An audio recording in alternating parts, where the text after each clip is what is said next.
Bismillah ar-Rahman ar-Rahim. In the name of Allah, the Beneficent, the Most Merciful. I'd like to welcome you, dear viewers, to another in the series, In the Light of Islam. Assalamu alaikum wa rahmatullahi wa barakatuh. May Allah's peace and blessings be on each and every one of you. In this segment, we'll be looking at some questions from Ajman, the first of which is written in by Band Ali Muhammad, and he asks, what is Sufism? What is Sufism? This is, of course, a very big topic, and were I to answer this, maybe we'll have to go through a few segments to deal with it. But to put it simply, Sufism represents what is called Islamic mysticism, wherein there is a belief. This is the general view on Sufism. I'm not saying that every person who calls himself or herself a Sufi believes this, but it's the general view. The belief that the human soul is divine, and that the purpose of our life here is to realize the human soul's divinity and to free that soul from its material trappings and reunite with God. This is the basis of mysticism. In whatever system it comes, this idea of mysticism is ancient.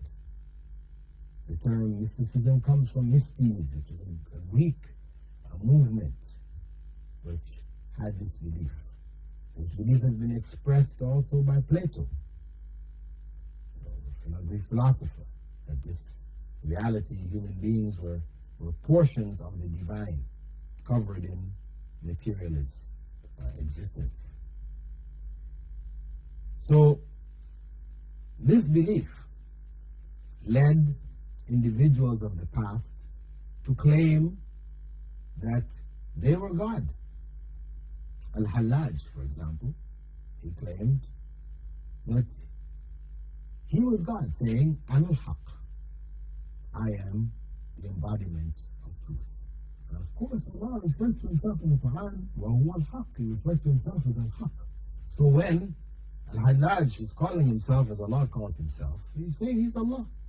And when he was brought up for trial and asked to recant his views, he stood up in the midst of the judges, the Islamic judges who were trying him, and opened his cloak and said, "There is nothing inside of this cloak except Allah." He refused to recant. So he was taken and executed. Of course, as the Sufis tell it, when his head was cut off and it hit the ground rolling, it kept on saying, "Ana al-Haq, Ana al-Haq, Ana al-Haq." And for them, this was the miracle proving that Al-Hallaj spoke the truth. However, for the rest of the Muslim world, this was, if it was a true incident, no shock, no surprise, because we know that the evil forces, known as the jinn, in the world of the jinn, the evil jinn, can enter into objects and people and speak through them. We know this well from an incident mentioned in the Quran. In the case of Prophet Musa, Prophet Moses, when he left his people and went to receive his revelation,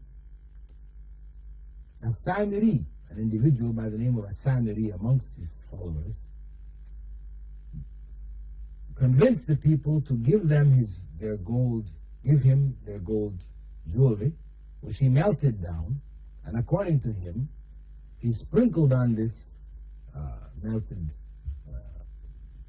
mass of gold dust from the footsteps of an angel, that's what he claims, and from it he made a calf. And when the calf was complete, the calf lowed. It said, "Moo," and the people fell down in worship of the calf. Of course, we know the calf, the golden calf, is not going to low. It's not going to say moo. But we know that the evil spirits, the jinn, can enter into such an object and cause this to take place. Sound is coming from the object.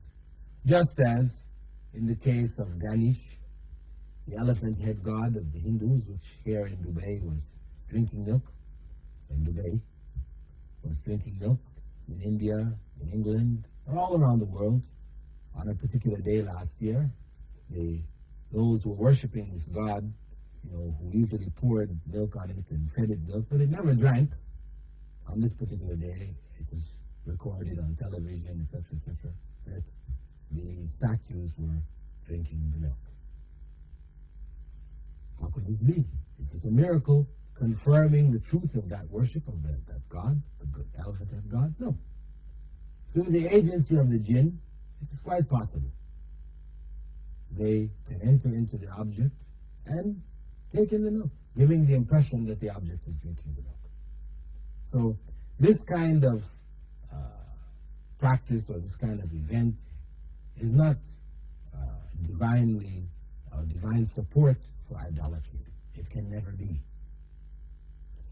So Sufism, as I said, based on the concept that the human soul is divine, is actually a false concept, because the human soul, the spirit, is not divine. It is created by God.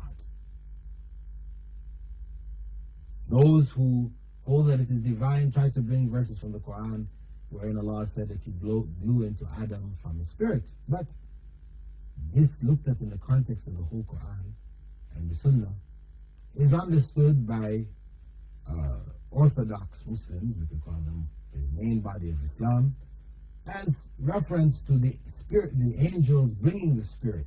The angels are the one who blow the spirit into the human body, as explained by Prophet Muhammad in the hadith concerning the development of the embryo, and in the beginning of the 5th month, the angel brings the spirit, blows it into the fetus.